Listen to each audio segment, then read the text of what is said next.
ஷேய் பார்வதி அம்மா மதுரை மீனாட்சி முக்கால் சத்தியம். இந்த ஜென்மத்தில் பறவைகளை பேனா எழுத்தில் கொத்த விடுதாரு.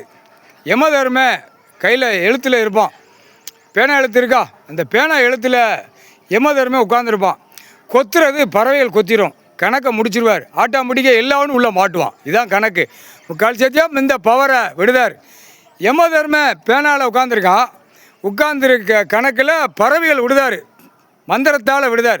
கொத்தும், அந்த கம்ப்யூட்டர் பெட்டியிலையும் சேர்த்து கொத்தும். கம்ப்யூட்டர் பெட்டியில் யமதர்ம உட்காந்துருக்கான். முக்கால் சத்தியம் கம்ப்யூட்டர் நீதிமன்ற கோர்ட்டு கம்ப்யூட்டர் பெட்டி கணக்கு, கம்ப்யூட்டர் கணக்கு பத்திர பதிவில் கம்ப்யூட்டர் பெட்டி பதிவு. அந்த கம்ப்யூட்டர் பெட்டி கணக்கில் பறவைகள் கொத்தும், கம்ப்யூட்டர் பெட்டியில் யமதர்ம உட்காந்துருக்கான். முக்கால் சத்தியம் இன்னைக்கு நாளில் போட்டார். யமதர்ம உட்கார வச்சிட்டார். கம்ப்யூட்டர் பெட்டி பத்திர பதிவு நீதிமன்ற கோர்ட்டு 2 கணக்கில் உட்கார் அப்படின்னு உட்கார வச்சுட்டார். இப்போ கம்ப்யூட்டர் பெட்டிலையும் இந்த பத்திரப்பதிவு பெட்டிலையும் உட்கார்றா, நான் அதுக்கப்புறம் பார்த்துக்கிறேன் அப்படின்ட்டார். பறவைகள் வந்து கொத்தும். கொத்துன உடனே ஆட்டோமேட்டிக்காக உள்ள எல்லா மாட்டுவான். என்கவுண்டர் ஷூட்டிங் ஆர்டர் வரும். முக்கால்